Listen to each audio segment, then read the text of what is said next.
Moni ndine Jackie. Nkhani ya lero ikutitengera maiko atatu. Maiko atatuwo nkhani ndi anthu awiri osiyana. Atsikana oti sanakumanepo samadziwana koma ali connected. Ndipo nkhani ya lero ndikuyichita dedicate kwa atsikana ndi azimayi. Pempha kuti muyimvetsere ndi muone kuti mutolamo chani. I think ndi nkhani yofunikira kwambiri, ndi nkhani yothandiza. Ndiye tiyeni titengene chakumwa chosangasanga uko tikucheza. Uyu ndi Natalie Holloway. Natalie mu chaka cha 2005 anaenda zaka 18. Natalie anali ndi brother wake, amakhala ndi mayi ndi bambo ake, koma anapezeka kuti mayi ndi bambo ake anapanga divorce. Ndi atapanga divorce anakhala ndi mayi ake kwa zaka ziwiri, iyeyo mchimwene wake ndi amayi ake.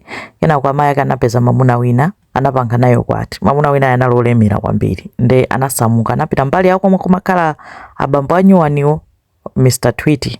Anapita madera olemera kwambiri, anali millionaire mamuna wanyuwaniyo. Ndi anapita makakhala umene kumaphunziranso masukulu abwino akumeneko mpaka na mene amafika zaka 18 2005 anapanga graduate ku high school. Ndi nthawi yomwe atapanga graduate yo anali mwana oti osangalala wanzeru zomuyendera mpaka na analandira scholarship yoti apite ku university akapange study medicine. Analoti akafuna kukhala dokotala and kupeza scholarship means kuti amachita bwino kwambiri. Ndi atamaliza high school yawo, atapanga graduate high school, anapezeka kuti a school anapanga trip koma inali informal yoti yonkopanga kumbali osati kuti ndi school yomwe yapangayi. Ngati kuti anthu angapo anapanga decide kuti tipangeni trip tipite dziko lina tikasangalale graduation. Ana onse amene apanga graduate nthawi imene yoyo ku school kwawoko. Ndi anapezeka kuti analipo ana 125 amene amafuna apite. Ndi dziko lomwe anasankha kuti ana apite kunali ku Aruba island ya ku Caribbean, koma amaiti ndi part of Netherlands. Ndi anapezeka kuti Natalie anakapempha abambo ake ndi mayi ake kuti mungandilipirire kundifuna ndipite ku holiday ndi anzanga, holiday ya 5 days kuchita celebrate kuti tapanga graduate. Ndi abambo ake amanyinyirika amati safuna kumulipirira fachoti wakwana zaka 18 ku USA. Zaka 18 sololedwa kumwa mowa. Kuloledwa kumwa mowa mayamba zaka 21. Pamene ku Europe, maiko ambiri ku Europe plus ku Arubako amalolera legal age yoyamba kuti kuloledwa mwana kumwa mowa ndi zaka 18. Ndi amanena kuti ndiudziwa kuti mukapita umene koko muzikapanga zachibwana, muzikafuna muzikamwa mowa kumapanga zinthu zosalongosoka. Ndi iye analonjeza kuti ayi ndine mwana wabwinobwino mukudziwanso sindingapange zosalongosoka. Analonjeza kuti ndikapanga zolongosoka. Komanso anapeza kuti pa ana 125 ena analoti aziphunzitsi 7 akuluakulu onena kuti adzikawayang'anira kuti azikangochita make sure kuti akupanga behave kumene koko. Ndi ataganizira mayi ndi bambo ake anapanga decide kuti timuloleni wakulu akhoza kutani kupita. Ndi mayi ake anakhala naye kayi pansi nkumuyankhula kuti koma Natalie kumene mukupitako ndi dziko la chilendo tudziwa unati kuli mowa amalola zaka 18. Ukasamala anati inu mukudziwa ndikudziwa. Anamuwuzanso kuti usamaleko kama stranger anthu osadziwa chani, ungokhala ndi gulu lanuli muzikapanga zinthu za gulu, mungopita 5 days muzibwerera.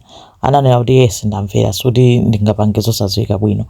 Ndi amayi ake anakamutula ku nyumba kwa anzake kumene amakanyamukira kuti adzipita ku airport. May 2005 ananyamuka anawonse aja anakwera ndege limodzi ndi aziphunzitsi 7 ana 125 ananyamuka kupita ku Aruba island imene kokongola. Ndi atafika kumeneko akuti kunali makhalidwe opusa kwa basi. Ati kuledzera kwake kuja kosakhala bwino zonena kuti anthu 7 amene anayika kuti ayang'anira nawo samathanso kuyang'anira. Ana anachuluka 125 amangoyendayenda, amangomwa mowa kukamacha mpaka kukamada anakungomwa mowa. Ndi anaonena kuti kwa mwina samamwa mowa kwenikweni fachoni kuti zinazo zosalolezedwa. Ndi mwina ngati kwa atamwe mowa amamwa mongo bera. Pamene no apapo anakanga kuti ufulu wonse omwa mowa utani aupeza. Ndi akuti Natalie anali magulu a anthu omwa mowa kwambiri kuti kukamacha muja amakhala waledzera kale. Samakadyanso yanzake apita kukadya yengo kudya komwe kulibe foti waledzereratu. Kuyambira mamawa breakfast waledzereratu. Ku holiday inn ngati ka hotelo kwamene anakhala ana onsewo anachita kuwauza kunena kuti inuyo mwabwera ulendo uno mukachoka musazabwereso chifukwa chonena kuti amapanga misbehave kwambiri zinango atopesa ana onsewo. adose amamwa kuonjeza. Nde tsiku lotsiriza lone kuti akunyamuka mawala ake kuti adzibwerera ku America, anapezeka kuti akusangalala mmene muja akuvina kumwamowa panazatulukira mnyamata wina wake. Ali nyamata oneka bwino wantali kudzichita introduce kwa Natalie kuja kuyang'ana nyamata uja anamusangalatsa. Nyamata anali ndi anzake awiri anadzipanga introduce, koma anzake a Natalie uja anamugwira dzanja kuti ati tizipita. Ndi nyamata uja anafunsa kuti mupita kuti, ndi anayankha kuti tikupita ku bala inaso chapafupi chonje. Nkoyankha kuti mawa tikunyamuka tikumapita anyway. Basi anthu aja nkuchoka onse nkunyamuka kupita ku bala inayo. Anapitiriza kumakamwa pamene kuja kumavina. Atasala pang'ono kuchoka kumapetopeto ma 1 am nyamata uja anazatulukiranso nkumpezanso Natalie uja. Kukanga kuti anamulondola basi kuyamba kucheza naye nkuntenga pakona kuyamba kutani kumwa naye limodzi mowa. Natalie ataledzera kale ndi anapitiriza kumwa ndi nyamata uyu. Koneka kuti nyamata anamusangalatsa. Anapezeka kuti anzake aja nthawi yotuluka yakwana 1:30 anzake akutuluka mbala muja kuti tizipita. Nkuma Natalie ali kuti adzayang'ana kumuona Natalie uja akwera galimoto ndi anyamata aja atatu. Anzake nkumufuwulira kuti iwe ukupita kuti? Ndeyo chanayankha kunena kuti akuseka kuti it's okay akandisiya ku hotelo komwe tikukagonako, it's okay akanditula ndipasa lift. Kukutseka chitseko kumapita. Anzake aja kuwasiya analibe nthawi iso yore kuchita react. Wapita anzake aja nangoti akuti adzamusiya. Iwo aja kubwerera kuma hotelo kwawo. Mama akunacha anzake onse adzuka apakira akunyamuka kuti azipita, koma Natalie kulibe. Anzake kwese omwimbira mafoni machani osampeza. Ndi anzake aja anayimba foni kwa mayi ake Natalie kuwauza kuti Natalie wachoka dzulo anali ndi anyamata ena ake koma sanabwere. Ndi ife tikuyenera kukakwera ndege tizipita. Situdziwa tali kuti foni sakuyankha. Ndi anzake aja ananyamuka mabwerera onse ndege onse anabwerera, Natalie kunalibe. Ndi amayi ake Natalie anachita paniki. Ndi amunawo anapanga chata ndege inali ya anzawo nangasi anthu olemera. Anakwera ndege kupita ku Aruba kuja msangasanga kuyamba kufufuza kuti yani. Ndi adafufuza ku hotelo kuja. A hotelo ananena kuti nyamata amene wachoka naye olubaa kuja tinamuona tikumudziwa ndi wakonku. Amabwera kuno kudzina lake ndi dzina lake anali Euron van der Sloot. Amabwera nthawi zonse tikumudziwa. Ndi amene anali naye. Euroniyo anali ndi anzake awiriwo ndi ma brothers Deepak ndi Mphwake. Ndi amene anamtenga atyokapo naye ndi anapasa ndi address yake yomwe kuti anali munthu odalisa amamudziwa kumeneko ndi sizinavute. Ndi makolo ake Natalie aja anapita ku polisi kukanena kuti munthu amene anamtenga mwana wanga akuti dzina lake ndi Euron, address yake ndi iwo aja ananyamuka kupita straight ku nyumba kwa Euron kuti anampeza Euron ali konko ndi Deepak yemwe. Nzake wina uja akumfunsa kuti ukufunafuna Natalie ati anali ndi iweyo. Koyamba Euron uja ananena kuti sindikumudziwa Natalie sinamuone. Kenako akumuzonera kuti aliyese anakuona naye ndipo a hotelo so achita confirm kuti anali ndi iweyo. Iye nkuzati nsikana uja tinamtengadi koma tinangokaenda naye akuti akufuna akaone mashaki pa mtsinje kenako tabwerera naye takamusiya ku hotelo. Akuti ku hotelo umboni wake uli kuti wamusiya pa hotelo. Atati nangotsitsa galimoto ndi mzibambo wina wake amaoneka ngati gadi anamutenga kupita naye. Ndi ife tinabwerera basi nanga tizipita naye kuti. Kenako abambo ake a Euron anatulukira. Anapeza kuti abambo ake a Euron anali top lawyer waku Aruba. Ananena kuti mukunjira question mwana wanga ngati nda kuthetsa question yonseyo zipitani. Aja kuyesera musakasaka mwana usampeza mpaka na inafika ku polisi nkhani, mpaka na FBI kuchoka ku America, anthu ku Netherlands a polisi basi kukhala no search yayikulu kumusakasaka ku nyanja konse kuja osampeza pena paliponse. Kuti sono nde wapita kutiko nkhani nkubwiriranso kwa anyamata atatu aja kwachitaso question ali ife tinakamusiya koma kuyang'ana ma CCTV kupeza kuti palibe anyamata aja atachoka sanabwereso. Ali simunabwereso palibe umboni one kuti munabweranso. Iwo aja ife tinamusiya ndezano ndi anamuchita search kwina kulikonse kutani osatheka. Ndi mpaka naina asanduka nkhani yayikulu kwambiri ku USA ku Aruba ndi ku Netherlands. Nangasaka kuti Aruba ndi pati ya Netherlands koma anyamata aja kuti ife tinamusiya sizikuti khudza. Ndezi mavuta kuti palibe umboni onena kuti munthu uyo wapita kuti. Komanso chimene chimavuta nchonena kuti aku Aruba amanena kuti munthu amene mukunkambayo ndi une kuti analedzera kwambiri. So ma actions yake simungayike pa munthu wina kunena kuti muzilimbana ndi munthu wina.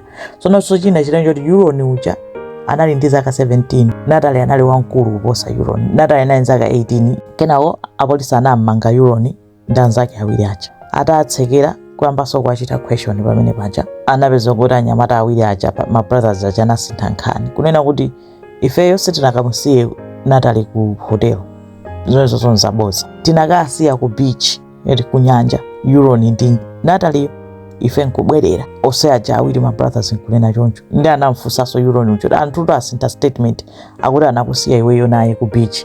Kena Euron uja nkuvomerezadi kuti ayi anandisiyadi ku beach ndizoona. Nafunsa kuti ndo manamiranji kumayambiriro akuti ifa chonena kuti munthu wopseza ndi ndikumangonena zomwe mufuna kuti mumve. Ndi akuti okay, ndi chachitika nchani ku beach? Ali napita naye ku beach koma analedzera kwambiri amati afuna azingoyenda ku beach ndi namusiya konkwene kumabwerera. Unangomusiya ataledzera le nangomusiya ataledzera nanga pamali ntani naye anakhala mu prison mucha abambo akeso a Euron anja kumufaitira mpaka anatulusa anyamata aja kuti palibe umboni kuti china chichonse chachitika, palibe umboni onena kuti Natalie ali moyo kapena wafa, palibe amene akudziwa. Ndenso mungamange anyamatawo anatulusa. Ndi nkhani yake inali back and forth mpaka na police service ya ku Aruba inanena kuti nkhani iyi kuti thera drama tapanga spend $3 million so far kumusakasaka nsikana isiru zoti ali kuti palibe umboni kuti anyamata wapanga china chilichonse, palibe magazi, palibe kuti munthu wavulala, palibe kuti pali thupi, palibe china chilichonse, sitikudziwa kuti munthu anatani.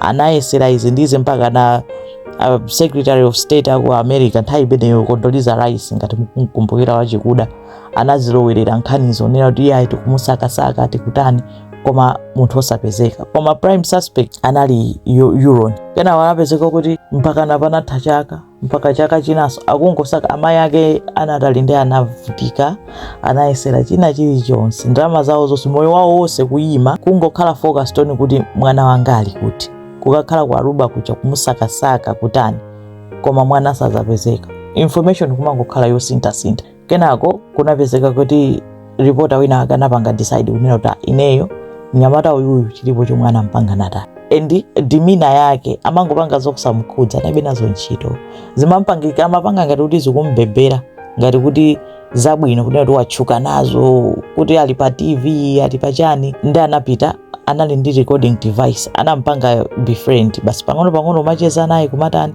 ndi anabisabisa ma recording nkupezeka kuti akumufunsa koma anali akusuta chamba nthawi mwa amamufunsa akusuta ntudu ya chamba akumfunsa unena kuti ukuziwa kumene kunapita Natalie inde iye anavomera ayi ndikuziwa mene tinali ku beach mo anapeza kuti Natalie uja anayamba kutani anakomoka koma tinali pambali paini pa nyanja atakomoka anamba kuphupha ndi nangomuthawa namusiya pambali pa nyanja pomwepo mwina madzi anamtenga nkupeza kuti kesi chayambiraso ali munthu ndekuti akunama akutanthauza chani kwambaso kumpanga question.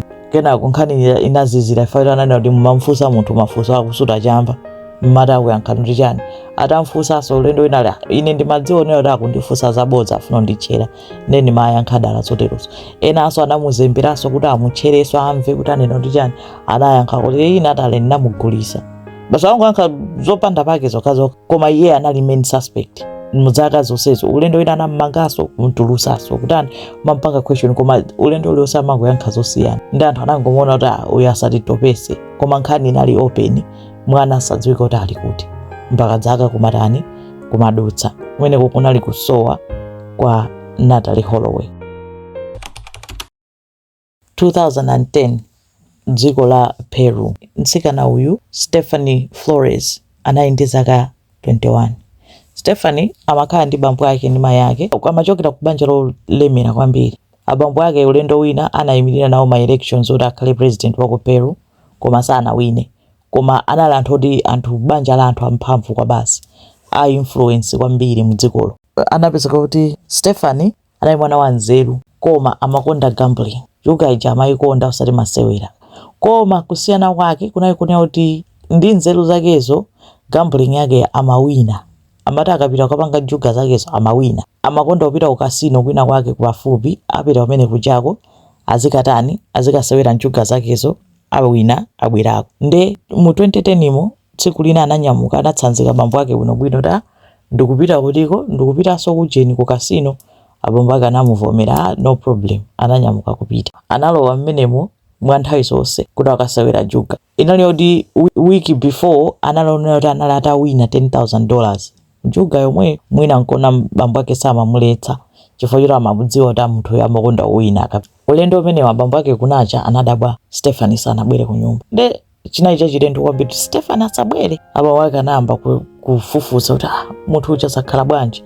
Nde anapita ku kasino kuja nangasi at least amadziwa kumene anapita. Kunena kuti Stephanie sanabwere, anali kunoko Stephanie wapita kuti. Ahotelala adi Stephanie anabwera eti. Kena kuyamba kuyang'ana kuti Stephanie wapita kuti. Alese kukhala confused. Nde anapempha CCTV kunena kuti aone kunena kuti Stephanie waenda bwanji. Nde anayang'ana CCTV anapeza kuti Stephanie analowa anakhala pansi pa table yomwe amasewerera koma anamba kuyankhula ndi mnyamata wina wake. Panali mnyamata wina wake pamenepo anamba kucheza naye koma mnyamata amangoluza. Kenako mnyamata uja anamuuza Stephanie uja ndili ndi room ndabuka room konkuno tiye kuti kanani tiye ku room kwanga. Stephanie for some reason anavomera, samamudziwa mnyamata anali wachilendo. Ananyamuka kupita naye kutiko ku room kwake. Atalowa ku room kwake mnyamata uja anaoneka kuti anazatuluka. Kenako anabwereranso atanyamula makapu awiri akho analowa mu room muja. Kenako anazatulukanso mnyamata uja koma atanyamula dzikwa madzake. Stephanie sanatuluke nawo chilowereni mu room umo. Stephanie sanatulukenso. Mnyamata uja anapita pa reception anatuluka koma potuluka pa reception anauza pa reception kuti musamuvutise girlfriend wanga wagona mu room. Mnyamata uja nkumapita. Anthu aja mpamene amakayang'ana mu room uja anakampeza Stephanie waphedwa wacholedwa khosi. Atamuyang'anisa mnyamata uja anapeza kuti anali Euron Vandersloot. Mnyamata imwe uja amakayikiridwa kuti anapha Natalie. Anayamba musakasaka kuti wapita kuti. Anapeza kuti wachoka mu dziko. Sanali wa ku Peru, anali wa ku Aruba. Atachoka ku Aruba kubwera ku Peru. Anakamugwirira ku Chile dziko linaso.